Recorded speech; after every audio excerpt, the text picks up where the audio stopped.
Hi, everybody. It's Wendy. We're live here in the sanctuary. We're at DC Radio, the DC Radio studios at the Office of Cable, Television, Film, Music, and Entertainment.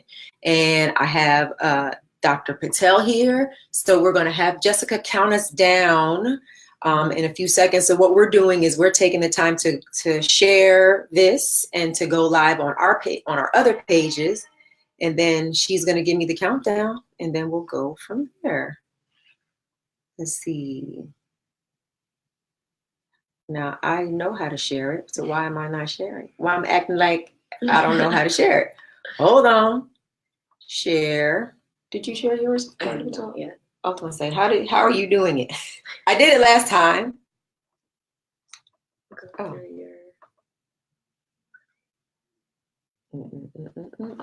Give us a second. We're trying to use this.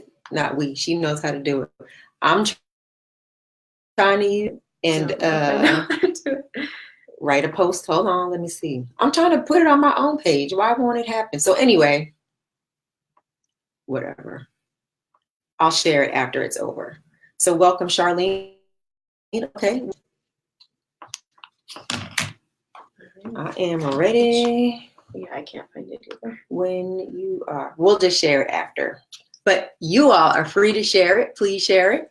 And ask questions. This should be a really good conversation. All right, I'm ready.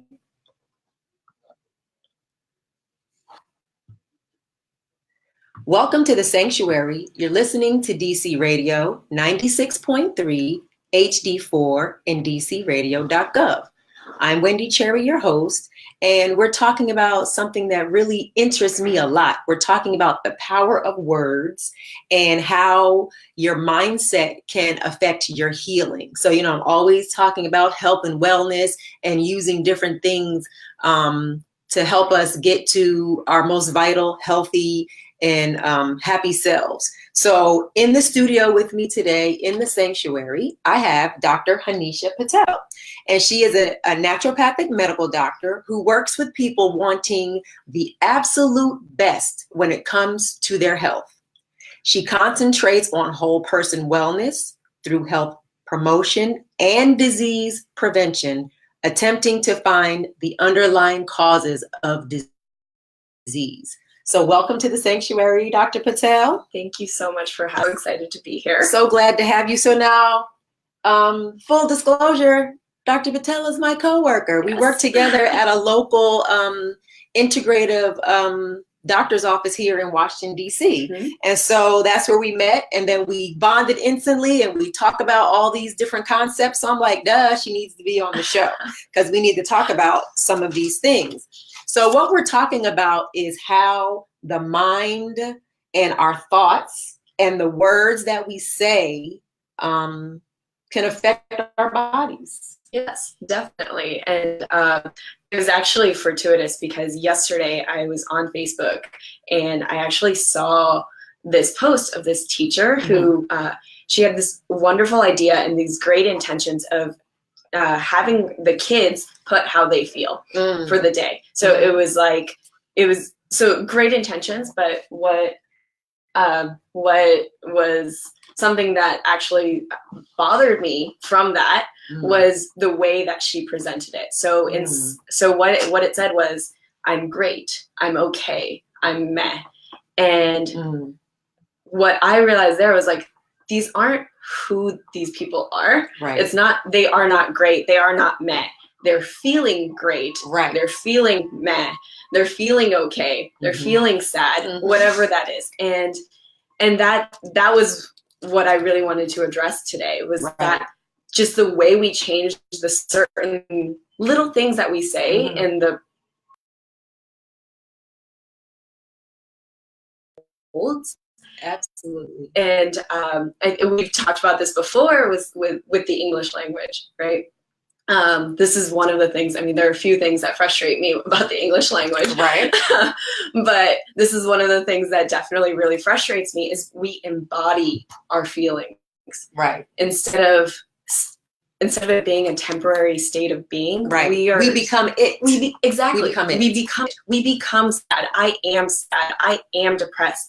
I am angry. Instead of saying, I'm feeling depressed. I'm feeling sad. I'm feeling angry. And it's a temporary state of being. Right. And what I've noticed was, so I speak 2 other languages fairly well. Okay. Gujarati and Hindi. Okay. But I also kind of can get along with a little bit of Spanish as well from school, you know? Okay. And what I noticed is that these languages don't do that. Even Spanish? Even Spanish. Oh, so okay. if you think about Spanish, we say like soy or estoy. And soy is the more permanent being. So I would say soy Hanisha. Soy Dr. So I am Okay. Hanisha. Okay. Whereas estoy, I would say that is a temporary state. So I'd say estoy triste. So I am sad. But it's that just by saying estoy, I'm saying it's temporary. Okay. Right? So it's changing into like I'm feeling in a way. And same with Gujarati and Hindi. It's like I would say like mujhe dukhi aa rahi hai, right? And so that means like I'm feeling sad at this moment. You know, instead of saying I am sad. Right. And I found that so fascinating when I made that connection. Right. I was like, oh, these other languages don't do that. You know. So what was happening with you? You had that aha moment, for lack of a better term. Like, what was happening? What were you seeing? What were you experiencing that made you say that? Because I know for myself, just growing up where I grew up, we had a group of people who used the term that their word was bond, right. You know, and so, and then they also go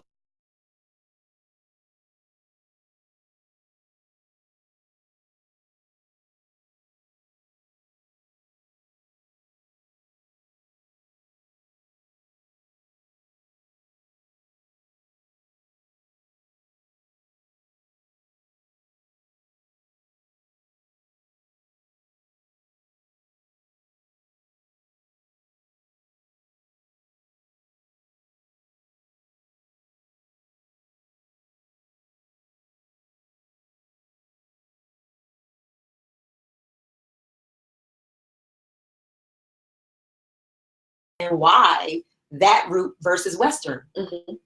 Yeah, definitely. So I would say starting with, I guess, where I came up with this fascination with words and language and how that impacts us, that actually started for me in high school. Okay.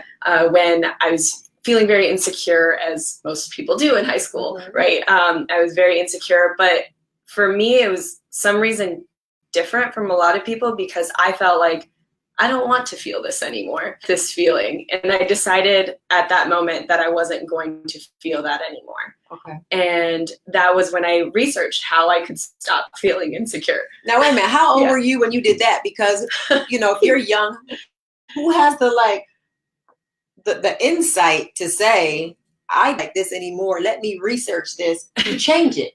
Yeah, I think it was like 16 or 17. Okay. Yeah, I know. It was definitely something that I realized isn't very common, but it was just, I didn't like something that feeling. Inside, yeah, something inside of me was like, this feeling sucks, right. For a lack of better terms. Right. It's like, this sucks, and I don't want to feel this anymore. And it's not like overnight I was like confident, ready to go. Right. But I researched, thankfully, I grew up with the internet, and so Google and the internet was already a thing. And so I researched what more I could do, and I read about positive affirmations. Yes. And so then I started to write down positive affirmations all throughout. Like I had sticky notes all over my mirrors, like right next to my nightside table, you know, just I had everything. I said things like, I am strong, I am beautiful, I'm intelligent. I just constantly would remind myself of these things. And then years later, I started to really embody it, you know, and I started to feel it. And then I realized not until medical school, actually, that it was the language that was a big part of it. It was because I remember changing the ways that we would talk about things. And I think it was in medical school when we would talk about how we shouldn't be calling these patients diabetics anymore. We shouldn't be saying that cancer patient, because now we're saying that that's their only identity, and that there's so much more to that person than having diabetes or having cancer or having heart disease, whatever it is. There's so much more to that person. And then I actually attended through our psychology course in medical school, we had to attend some sort of addiction meeting. So I attended Alcoholics Anonymous as well as Narcotics Anonymous. And one thing I noticed there immediately was the first thing they say is, I am an alcoholic. Like I am, they say their name and then I am an alcoholic. And I was like, ooh, it started to make me feel uneasy. And I was like, why does this make me feel so uneasy? And then I realized, I was like, they're identifying as their alcoholism. And then I researched it, and really those are about 5 to 10% effective, which is something that isn't really well known. Yeah, I was going to say, people always talk about those programs, but so that's interesting. Yeah, so because a lot of people end up relapsing. And I personally, this is definitely not like scientific backed, but I personally believe that has a big part in it, where they're embodying their alcoholism. They've identified as being an alcoholic. Right. So what are they when they aren't an alcoholic anymore? Right. What's your identity? What's your identity? And that's, and that was kind of where I had that switch. And then during that time, I was also going through some things with my life. And I was like, this is so frustrating. And like, why am I like this? I'm so angry. I'm so depressed. I remember having both of these emotions and just being like, wait, that's not who I am. Right. I was like, this is how I feel right now. Right. And then I realized that all of these things kind of came together, and I was like, so they're dealing with alcoholism, or they have dealt with. Right. That's their experience at this time. Exactly. But it isn't them. It isn't who they are. Exactly. And so that was kind of where I got into it. But then for medical school, my story in that naturopathic medical school, I was a pharmaceutical sciences major. So I got my degree in pharmaceutical sciences at The Ohio State University. And I remember just learning about the drugs and then the side effects and then the drugs and then the side effects. And I was like, it became a cycle. And I felt like there had to be more to the story. And I feel blessed enough to have grown up with some Ayurvedic medicine, which is the ancient Indian medicine. I was going to say, what is Ayurvedic medicine? Yeah, exactly. So it's ancient Indian medicine, and it's been around for thousands of years. And I remember growing up, and now turmeric lattes are all the rage, right? Golden milk. Exactly. Golden milk, turmeric latte. I remember growing up with that. And we would be like, oh, this tastes so bad, because there was the turmeric, so much honey and sweetener in it that it tastes delicious somehow. But I remember it would help when we weren't feeling well. And then I would ask my mom why, but she didn't know. And so I became more curious. I was like, I want to know why. I want to know more. And so then I actually went to India. I went and studied a little bit there, but I was mostly working for a nonprofit there. And I learned more about the traditions there and the traditional medicine. And I was like, I came back to the States and I was like, I need to practice like this. I need to practice with using different modalities like herbal medicine. And I, of course, I always knew that nutrition was a big part in health. And so when anyone would say that it wasn't, I was like, that doesn't make any sense. I think actually the fact is that medical doctors that are studying in the traditional way, they get a teeny weeny bit of nutrition. If that. Right. So, A lot of times for most medical schools, it's usually an elective. So if someone chooses to take that and, if they're interested, that is the way they would go. However, for our program, it was ingrained in the program. So you were in a naturopathic program. What does that mean? Yes. Yeah. Great question.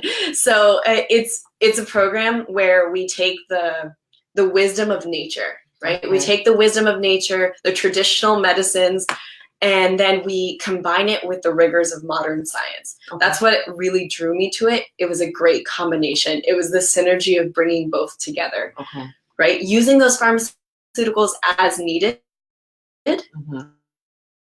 going to figuring out where the foundations of health are, Mm-hmm. removing the obstacles to cure. Mm-hmm. So what's getting in the way of your like health? I like to say, we know what the what is most of the times, but now I want to know the why. Exactly. And that's what I work with my clients, like, why? Why? Right. Mm-hmm. Okay. So that makes sense. Yeah. Why are you dealing with this? What's going on? How can we dig deeper and further and find out all the different pieces and put it together?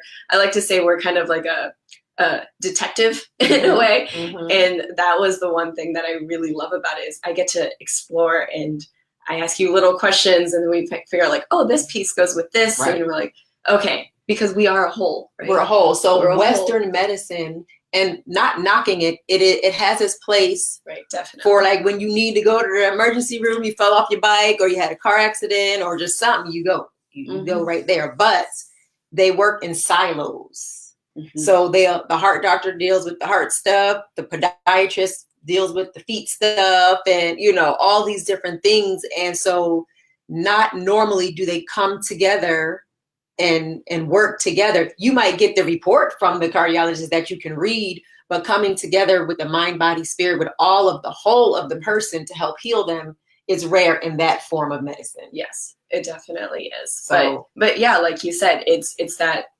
working together, like what is needed and figuring out that for the patient, right, or the client that I'm working with. So the power of words and the power of language, and so the power that we put out into the world when we say something. What a really cool doctor that I follow. Do you know Dr. JoeDispenza? I do not. Yeah, so everybody check out Dr. JoeDispenza. He talks about the power of the mind and the power of your words and how your brain and your mind and your heart and your spirit, all of it works together. Mm-hmm. And so I have been studying him because my girlfriend, Anisha, shout out to Anisha, she put me on to him. Okay. And she did by saying, we were at a park one day, it was beautiful outside, and we were talking about something and this really unique experience that she got. And I said, how did you know about these people? How did you know about this experience? She said, I attracted it to myself. Wow. I'd never heard, I was sitting there like, Nisha, what you talk about, Willis? Like, what you talk about? I never really thought about it that you could do that, right? Mm-hmm. So then she put me on to Dr. JoeDispenza, and he talks about how he was in a marathon in 86, and he got hit by a Mack truck and broke his 6th vertebrae in his spine. Wow.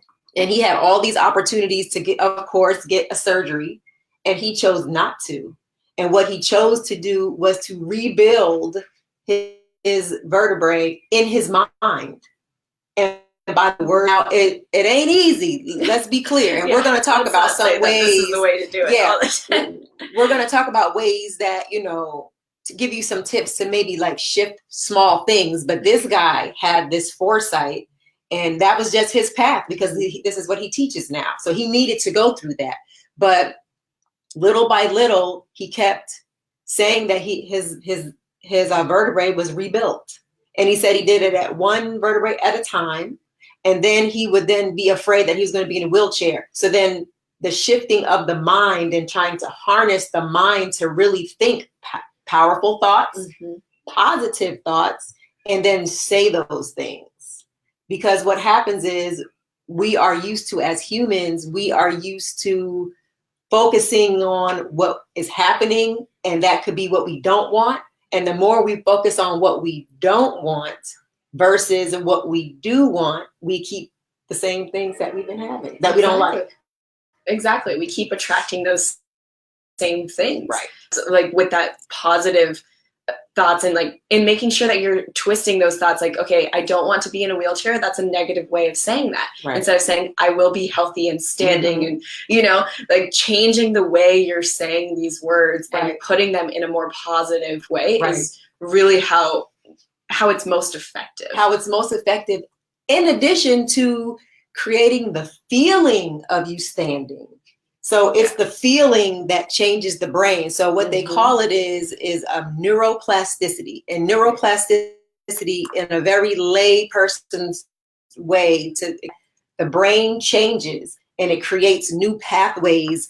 And so if you think of a highway, and the highway has all these different, for those of you who live in the DC area, think of the mixing bowl, right? And it's all these different pathways to go different places. And sometimes they're blocked and sometimes they're smooth sailing and they go north, south, east, or west. When your brain has been doing the same thing, the same way for decades, the same old car is just going the same old way down 95 South, right? But when you start to do new things, think new things, and then feel new things, feel new ways, it reprograms the brain. Exactly. Neuroplasticity. Exactly. And that stems from something called BDNF, or brain-derived neurotropic factor.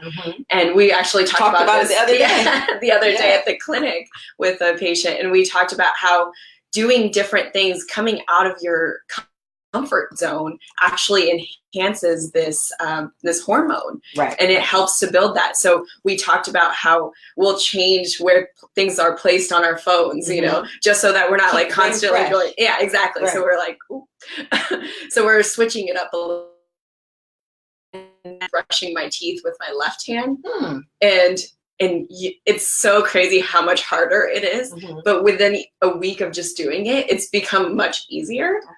Which is retraining. Yeah, so I'm completely retraining that side, and I'm always doing things like I go boxing regularly, and there's a if you're right-handed, you should stand with your left foot in front. But I always switch it up. I'm like, okay, got to work on both sides. And that's more for my brain than it is for my physical activity, but that helps with both. Makes sense. So this is just something to consider.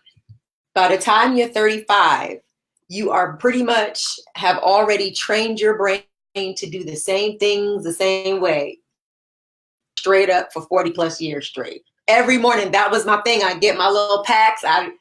Everything that I did was sort of like rote.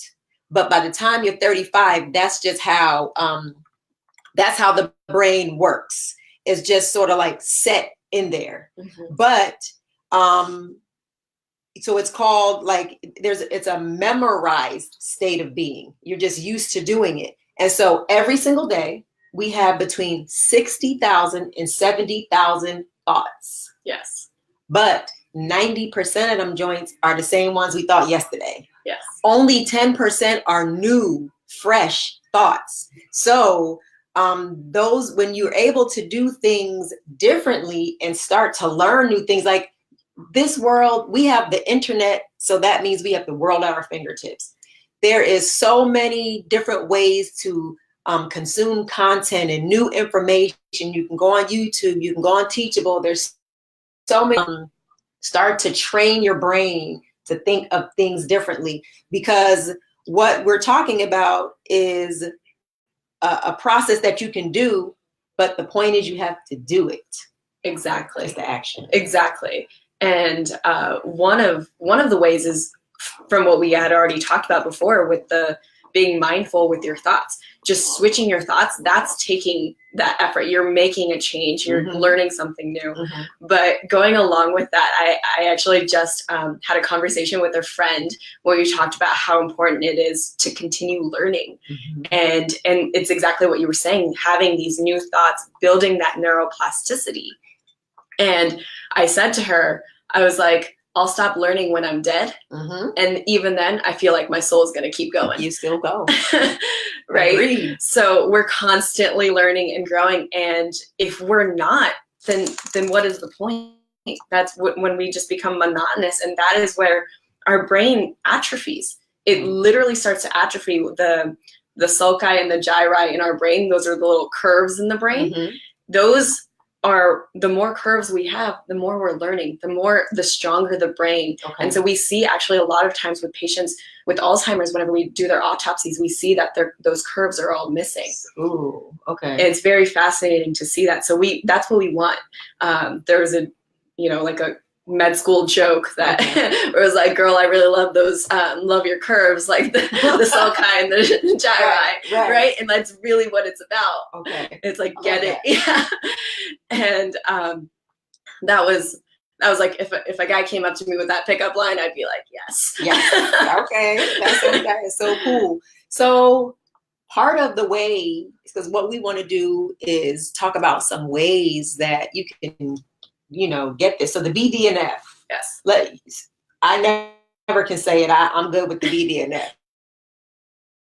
How is more BDNF, and is it a hormone or what is it? Yeah, so it's a type of hormone. Okay. And the best way, like I said, to create it is coming out of your comfort zone. Right. So doing things out of the ordinary, whether it's... You said exercise? Exercise is a great way to enhance it. And then changing up your exercises. They have found that, so a lot of times people talk about doing cardio for weight loss, but they found that you also need strength training. And now they're finding even more research with enhancing the BDNF, enhancing neuroplasticity. The best way to have optimal brain health is really to do all the different types of exercises. Doing some cardio, doing some strength training, high intensity interval, doing some more relaxing things, breathing exercises, and just constantly changing it up. I know I personally am the type of person who gets bored easily. And so I'm always doing different types of exercise. And I remember when I was reading that research, I was like, yes, I'm on the right path. I'm on the right path. Right. Because it really is the best way to enhance that. And just like, I really hate spin. It's one of the... I hate spin too. Yeah. I spun for so many years and I saw not one change. But anyway. Really? Yeah. So I really hate it, but I know some people love it. And I made a new friend at the gym and they were like, I want to go to a spin class.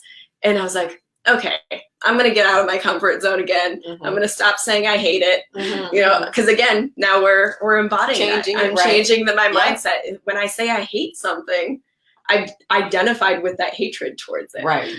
So I guess now, even catching myself right now, I shouldn't say that. I should say, okay, that is something that I will work. And I think that's really the best way. So just constantly changing it up, doing things out of your comfort, whether it is going out and speaking in public, which is such a fear for a lot of people. And it doesn't have to be so many people there, just doing something different, right. Getting out of that comfort zone, whatever you feel comfortable in, wherever you feel comfortable, get out. Get out of that comfort zone, because then that will help your brain rewire. Exactly. You'll get new pathways. So then if you think about the cars on a Friday afternoon in the summertime in the mixing bowl, it's like stopped, bumper to bumper. But sometimes you can go and it's just going. That's what we want. We want the flow. Yeah, we want the flow. Right. So one other way that I'm thinking of as a way to help with this process is to sleep. Yes. Don't sleep on sleep. Sleep is so underrated. And when you are sleeping, after you've been able, your body starts to renew, regenerate, restore, repair. It also, whatever you learn that day gets imprinted into your brain. Right. So you want to talk some more about that? Yeah, definitely. I feel like there's a culture, we've discussed this a little bit. So I went to medical school in San Diego. Okay. And so there is a very different mindset in the West Coast versus the East Coast. And right now in the East Coast, I feel like it's so much go, go, go. And it's like hashtag team no sleep. And I'm like, hashtag team sleep. Right. I'm team sleep all the way. Right. Right. And so there's like this mentality of that. And we hear that even in our media a lot of times. Puffy started that. He didn't start it, but Puffy used to say sleep is for suckers. Yeah. Yeah. And there's that like sleep when I'm dead thing. And I'm like, no, I will die sooner if I don't sleep. Right. I was going to say, yeah, you're gonna be sleep all right. Yes. That's a hell of a nap. Exactly. And so it's so important. And I always like to be mindful when talking about sleep too, because I feel like people who struggle with sleep then they're like more anxious. Now they're more stressed out. And so it's about getting those healthy stress relievers, getting that together, because whenever we're not getting that proper sleep, like you said, we're not able to restore, and we're constantly, now we're at a state where we have a higher cortisol response or a stress hormone response. We have chronic stress indoors. We probably have, I was thinking about this, and we probably have the most mental stress we ever had throughout history, and the least amount of physical stress that we've had throughout history. Absolutely. Today we're so in an these example of cubicles, that, right? An offices. example is like back in the day, if a animal was chasing you, you could haul ass. Like you could run, your body wouldn't go to, your bowels would lock up. You can't go to the bathroom, and you'll start running. Exactly, and then it would release. Yeah, and that's what you want. You want to have an ease heart, shorten your breathing, right? Yeah, because you need to keep moving. You need to get going, and that's why a lot of times, even with exercise, that first 5 to 10 minutes, you're like, "Ooh, why is this so hard?" Because your body's getting used to it. You're like, "Oh shoot, I gotta run," and like I gotta get away from this lion or bear or whatever it is, And that's called the sympathetic nervous system, as and I'm sure most of you are aware, but then there's the parasympathetic nervous system. That's that rest and digest. And that's the system that we should be in more often than the sympathetic nervous system. However, we've shifted it. We're in that state of chronic stress. We're in modern times. Yes. So modern times allows for that. So another way that to piggyback off what Dr. Patel is saying is that the stress comes, you see something chasing you, you run, and then it releases, you go back, Go back. But it doesn't happen in modern times, because this is what's happening. You got your Facebook Messenger, then you got your phone and it's beeping, right? And then your kids, if you have any, may be calling you and asking you questions. Then your husband is saying, "Honey, I forgot my lunch." And then you have to go sit in the traffic. In DC. So then there's no way to release it. It's just low grade, ongoing stress. Ongoing, completely. And then you get to work, and then you have the stress of your boss, you have the stress of the work, whatever it is. It's constant.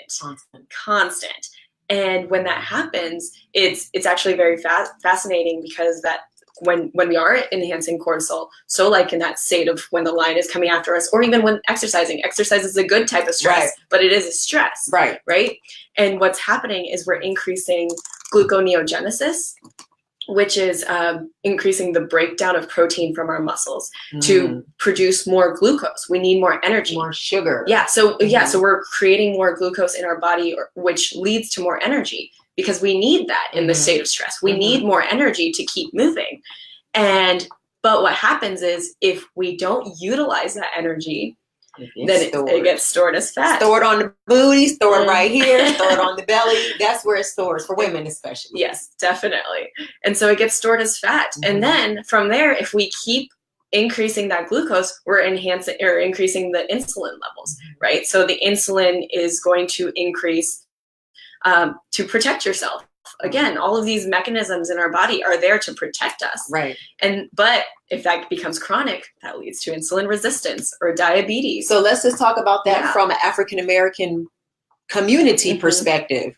We have some of the highest rates of diabetes in here, and it's a pandemic. Diabetes is a pandemic. That means it happens all around the world, and so it's stress. There's stress every single day of being here and being around the world, just being a brown person, right? Black or brown person. And so you go to work, they stress you out. You go to, you're driving down the road, and that's stressful. There's all these different things. And then after a while, like Dr. Patel said, you can't release it. Your insulin levels raise. And then here you are with diabetes, and it's so chronic in our neighborhood, in our community. So it's definitely something for us to figure out ways to manage that stress, because you think that metformin is going to take it away, and that ain't it. Like my daughter says, that ain't it. Managing stress, definitely, and I feel like that is so much. I don't want to say more important, but it definitely is a significant factor. It's multimodal. Yeah, definitely. All of those issues are multifactorial. I mean, of course, then there's, the food deserts and things like that we could get into, but that's not what we're coming back. She's coming back. So we'll be talking talking about all types of things. Yes, definitely. But figuring out healthy stress relievers. Yes. So one of the questions I ask every single one of my patients or clients is, what are your stressors? Mm-hmm. And then we talk about those stressors. Mm-hmm. And then I ask them, what are your stress relievers? Right. That question is so hard for most people to answer. White, black, brown, doesn't matter. I think people don't even think about it. People don't think about it. Mm-mm. And then if they have an answer, so often the answer is alcohol, marijuana. And I'm like, watching TV even. These are unhealthy ways of relieving your stress, right? Because alcohol, another type of sugar. Right. I want to say sugar. Right. Because so this is the thing, and I talked about this on past shows. When you're born, you and then Tina, Tina says, so we have our Facebook Live going for those of us who are on the radio. And she says, her name is Tina, and she says, Black people are genetically predisposed to insulin resistance. We are not meant for the Western diet. We are not meant for the Western diet, but we're also not necessarily predisposed because it's epigenetics. And epigenetics says 20% of your situation might be genetic, but the other 80% is your lifestyle management. So it's stress, how you manage stress, how you exercise, your toxicity as far as emotional and environmental toxicity. So there are lots of factors. Yep. So I don't want you to say that. I want you to change your thought on that and just think of there's other science that doesn't show that we are disposed. Right, exactly. And with that, I will also say that most people in Africa, most Black people in Africa do not have diabetes or insulin resistance, right? So this has been an epigenetic thing that's occurred in the Western world, where Black people have, of course, been disproportionately fed these diets, and then, you know, the stressors and all these other factors that you just mentioned, the lifestyle, the food deserts, all of these things. That's what's led to so many of these conditions like insulin resistance. Right. So that's good. Thank you, Tina, for that. Yes, thank you. But we just wanted to make sure we put that out there, that we are not predisposed to 20% of us potentially might be something, but the rest of it we have control over. So that could be a good thing because we have control over it, and that could be a bad thing because we have control over it. So then that leaves you accountable. Exactly. Right.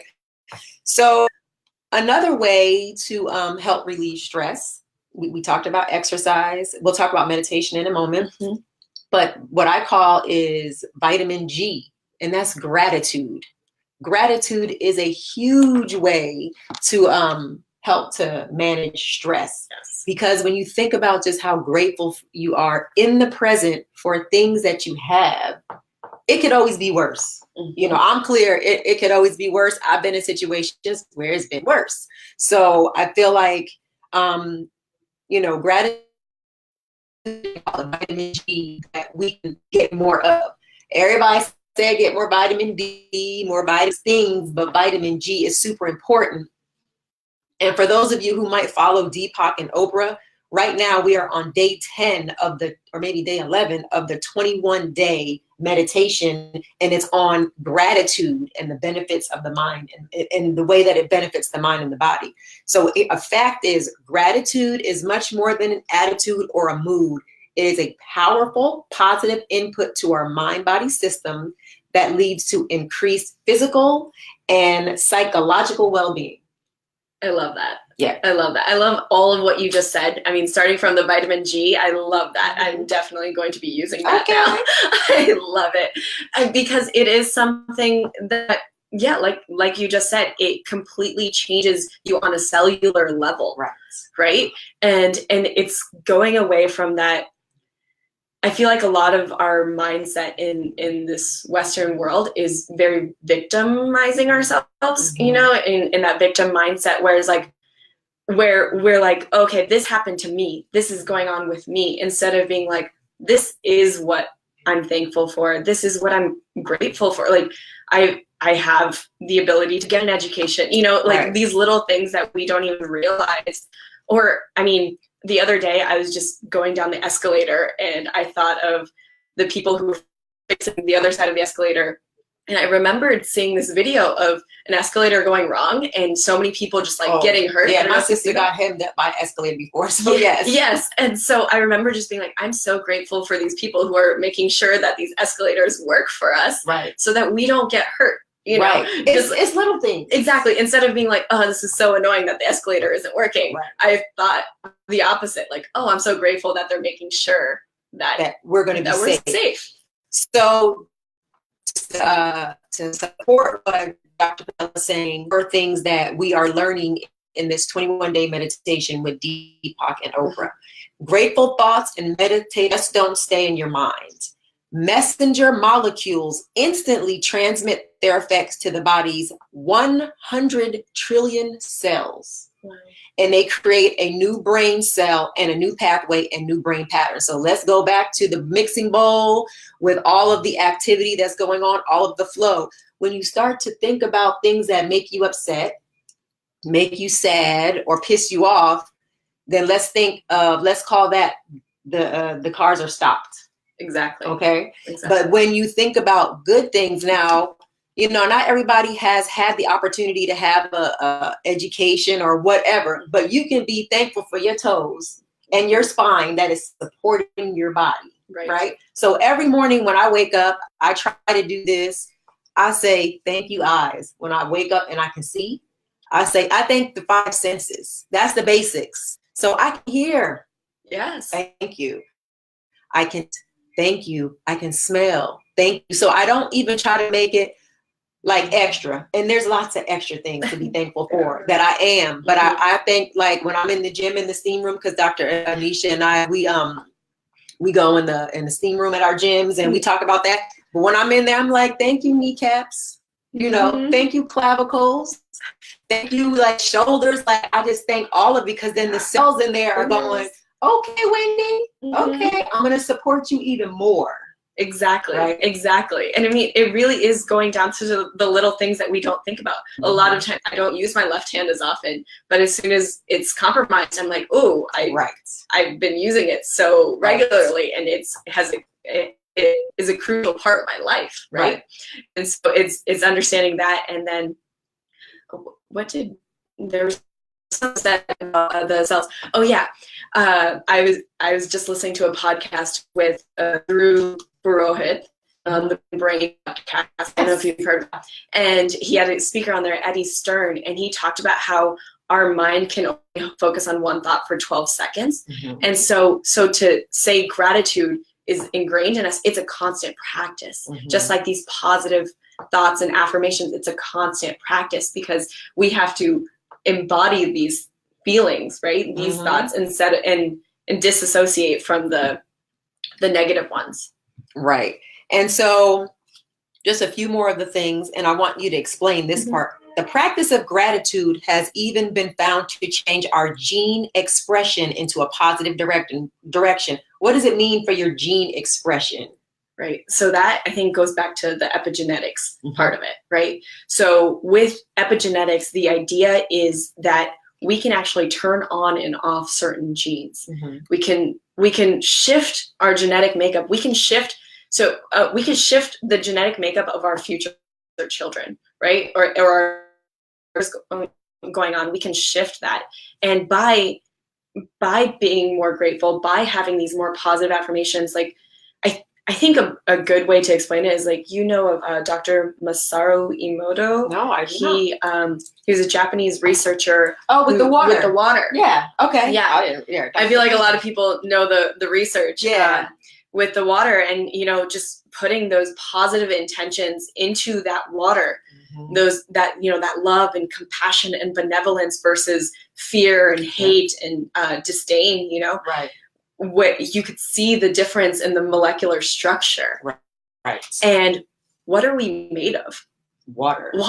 What is the essence of life? Water. And so if we can change the water by that, we are changing the inside of us. Absolutely. We're changing our cells, which feed off of water. So how do you spell that?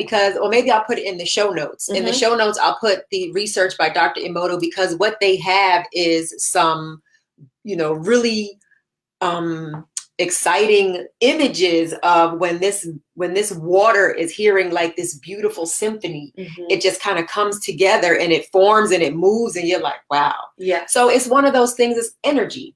Exactly. It changes the energy. So if you're thinking thoughts about the things that are going wrong in your life, you're going to attract more of that. And you would think that that's not what would happen. But if you think about your current state, your present state, it's a hard pill to swallow, but you pretty much have attracted that. You pretty much brought it to yourself.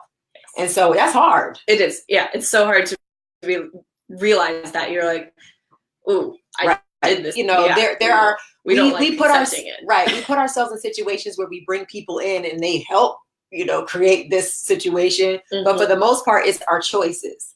So it is like a muscle that you have to continually work to get your brain to focus on positive things. And I'm working on it. I mean, we're all working on it. And I think that as we learn more and practice it more, it gets a little bit easier. But then you'll get this one situation that happens and it just blows you back.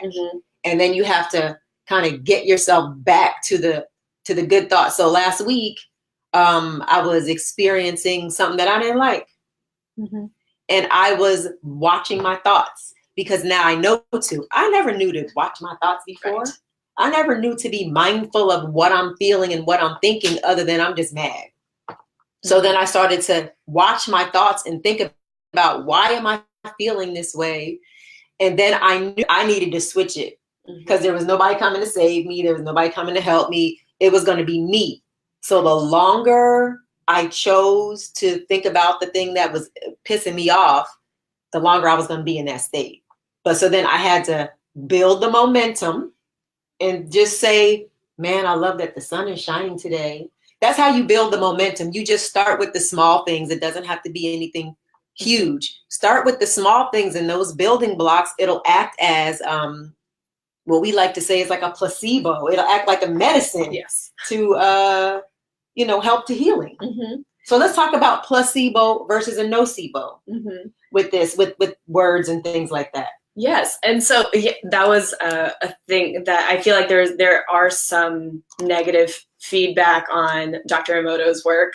And so I remember seeing some of the negative things and I was like, honestly, does it really matter? Right? Because that, and we know that placebos are most of the time, even with drugs, like we see so many times where it's just as effective as the medication, just because just because we think we're doing something to help ourselves. Right. So the power of our mind, even if it's not changing the molecular structure, as some people believe with the water, the power of our mindset is changing. Right. So placebo, let's go back to what that is. So a placebo is, and I ain't no doctor. Dr. Patel could probably, but from my understanding, it's like, it is sort of, if you're thinking of medicine, let's say like a sugar pill that a doctor can give you and you'll think you got the real pharmaceutical or whatever it is. And you'll take it and you'll feel better. And then you'll learn it was just sugar, but it's because of the way that your mind thought, the way that you believed it and you agreed. You agreed with it that it was going to help you. So that's sort of like a placebo effect. And people do it all the time. And it's one of the ways that science tests like supplements and drugs and stuff like that. Yes, definitely. And usually the way the research works is you do a randomized blind, double-blinded randomized controlled study. Right. And so that's where the researchers or the participants, neither of them know which pill they're actually getting. Right. There's a third party involved. Right. And so they just give them either a fake pill or the real medication or supplement or herb or whatever it is that they're researching. And that fake pill or supplement or herb is the placebo. Right. And so it's seeing how effective the medication really is. Right. Versus just the mindset. Right. And that's really all a placebo is. Right. And so, but it's been proven in where if people thought that they got something good and it was going to help heal them, then that's kind of what happened. Mm-hmm. So that's a good, those are just different things that people are doing to show the power of the mind. And I don't want to take away the fact that the mind and the body is powerful. The mind and the body and the spirit together, they are so powerful. And we've been taught here and I don't know about in other countries. I've never lived in other countries, but, we're taught that everybody else has the power but ourselves. And we're taught that other, people who are in high ranking positions with titles have more power than we do. And and they might have more information, but you also, and they can support you, but you also know your body. Right. And we can start to know our body even more. And I think a easy way to start is to start with the mind and starting to control be aware of, not control. Yes. Yes. Be aware because there's so little control that we really have of life. Because I still got the monkey mind sometimes too. My mind is like going all over the place. So it's a muscle, like I said, that you have to just continually practice, continually strengthen, keep reminding yourself, and then that will build the newer synapses in the brain, neuroplasticity. You'll start to change signals, turn signals on, kick out the old signals and remove trash from the body. So that's kind of like how it works. Yes, it's all connected. It's all connected. And I feel like it always stems down to that. It's all connected. So let's talk about meditation. Says we have, Jessica's about to throw that 10 up on us. So we have 10 minutes left. What are some ways that people can start to become more mindful and mindful of their words? And we didn't even talk about this. How our emotions affect the food choices. Right. Let's talk about that. Yes. Yeah, definitely. So it's like we said, once we start to change our mindset, we start to become mindful around what we're saying, we can start to make better food choices too, right? That's when we feel like we have been able to take some level of control, be at least aware of what's going on, right? Right. And one of the things that has also been researched is when you say, I can't eat something. Mm-hmm. So a lot of times we both do a lot of nutrition consulting and topics around nutrition, working with people's diets. And when you tell someone you can't eat sugar, one things in the world, Absolutely. Right? Sugar has been found to be as addicting, if not more addicting than cocaine. Absolutely. And so it's just telling someone to stop. Even cheese, it has a lot of addictive factors that are similar to opioids. That casein in there. And so it's just telling someone to just stop eating cheese even is almost impossible, right? Because now they have that addiction potential, or they have that addiction already, right? And so just changing it from saying I can't eat it to saying I don't. That little fact has been researched, and like they've found how much more effective people were in changing their diet or lifestyle or whatever it was when they just switched the wording from saying I can't to I don't. Note to self. Right? Okay. Yeah. It was a great finding that I found. And I was like, that makes a lot of sense because there have been times where even whenever I was going through my dietary changes and I couldn't eat sugar, right? I was like, I'm so upset. Like I can't eat sugar and now all I want is sugar. Right. like I don't always want sugar so much, but because I decided I can't have it, right, or someone told me I can't have it, right, all I want is sugar. Right. And so instead of saying that, so I've never smoked cigarettes. So if someone asked me to smoke, I would say, no, I don't smoke. Right. It's that simple, right? Right. And so just changing that mindset, just being like, oh, I don't eat sugar. Right. I don't eat. And then, cheese. Sugar, like you say, is so addictive, and so is the milk, cow's milk. But one of the things just to know so that you will not put so much pressure on yourself is when you're born, if you're nursed, or even if you have formula, there is a hint of sugar in there. So let's think about a baby who had the blessed opportunity to have a mom that loves and nurtures them, and the baby's missing, the mom is holding the baby and the baby feels so safe and warm and comforted. And then they're getting this mom's milk that was made in her body just for this baby. And it has a little hint of sugar in it. So the human mind says that this sugar is comfort, and it makes me feel safe. Exactly. And so now we hunt sugar. Exactly. And that also goes back to that stress too. Remember, we talked about how stress or that cortisol can increase gluconeogenesis. It breaks down to more glucose. When we're more stressed, we need more energy. And when we need more energy, what do we crave? Glucose, or that sugar. So we go to quick carbs. Right. Exactly. Right. And so that's why, again, that goes back into that stress. And so now we can go into the meditation part as stress relievers. Right. The stress relievers, meditation, I feel like there's a big misconception that it's just being completely absent-minded and having no thoughts at all, just being so zen all the time. Right. And that's not it. Yeah, exactly. That ain't it at all.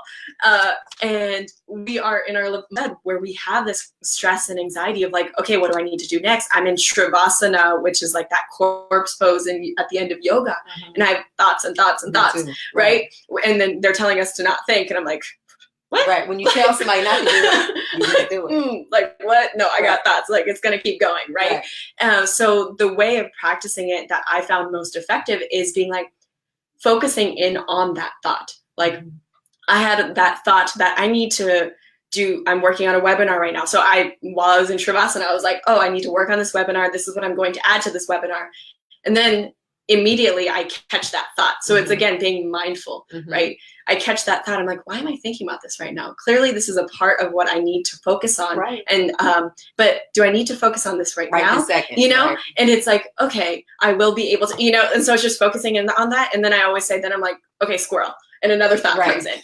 And that's okay, because that's natural and it's human. But it's just trying to start becoming more and more mindful and focusing in on these thoughts instead of being like, I can't think about nothing. I'm like, this is frustrating, and just stressing out even more. So that's kind of like what you talked about, the sugar and the gluconeogenesis. So lay terms, 2 days ago, I was stressed out, right?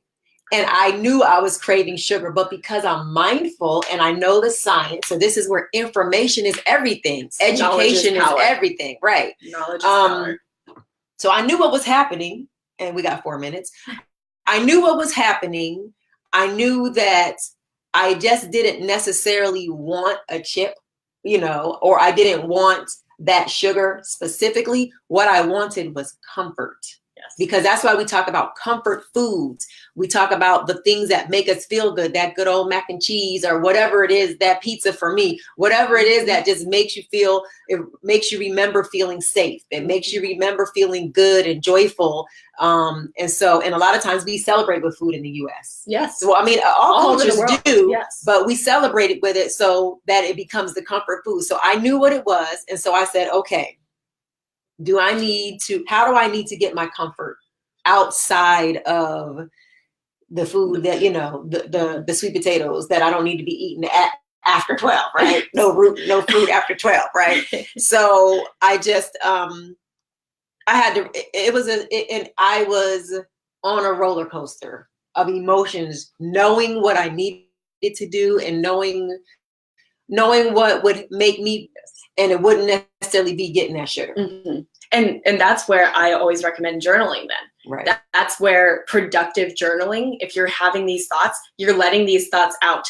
You're letting them out of your head. You're letting these cravings out and then putting them onto a piece of paper. Right. And I always say, even before bed, just shutting down, turning off all of your electronics, as I feel like a lot of your listeners know that we got to turn all those off for healthy sleep. But also, so then having a notebook like you have right there, just writing down your thoughts in whatever way possible. Right. So that, those are just some of the things that can help support us, us on being mindful of the words we say. So I have like little sayings, little affirmations I say to myself. So I grew up hearing people say word is bond. I say my word is my wand. So I always see me flying around because I'm a butterfly and I go bloop with my little wand. And then I've made it so. Yes. So this sucks. Yep. Then I've made it so. or this is wonderful, this is amazing. Yes, I have, right? So that's just one thing that you can do. And then you said the meditation. Yes, the meditation, breathing exercises and forest bathing. Those were the two big other things that I did want to mention. What is forest bathing? So forest bathing is essentially just immersing yourself into nature. So those 5 senses that we talked about before is activating those 5 senses within nature. They found that just by looking at something green can actually help lower our cortisol levels, increase our natural killer cells, or enhance our immune system. Oh, wow. And so it's just getting outside. And so again, that's getting outside of our heads and outside into the world. Right. And that's the big part of that. That's like the main thing to get out of that. Right. Okay. Now I love forest bathing. I have a nice little park right by my house that I go every year. And I have to figure out how to keep the bees away from me though, because they love me. But I go and I set up and I put my bare feet on the ground. Yes. So tell us really quickly, because we got like a minute and a half. What does it do? She talked about forest bathing, being out into nature, but what does it do when you put your bare feet on the earth? That's grounding, right? It's called grounding or earthing. It's getting connected with the earth. A lot of, right now I'm actually not wearing any shoes. Right.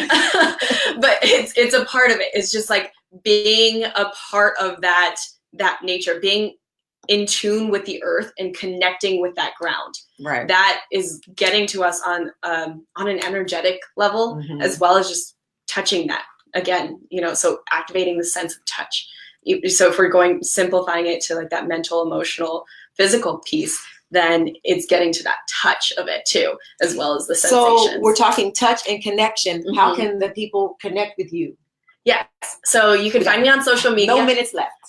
You can find me on social media. My Facebook and Instagram name's Holistic Hanisha. That's holistic, Hanisha. And I do have a lot of these like stress relieving techniques that I'm constantly putting out there because I think it's so important to have healthy stress relievers. And then you can also, I see clients virtually or in person through a telehealth program called Modern Med. And I'll put the link in the bio. Yes. So I'll put all that information in the bio. Great. Thank you so much. Thank you. Dr. Patel for joining me in the sanctuary. She's going to be back because we have so many things to talk about. And thank you for joining us. Please like, share, subscribe, and we'll see you the next time in the sanctuary. Thank you. Thank you so much.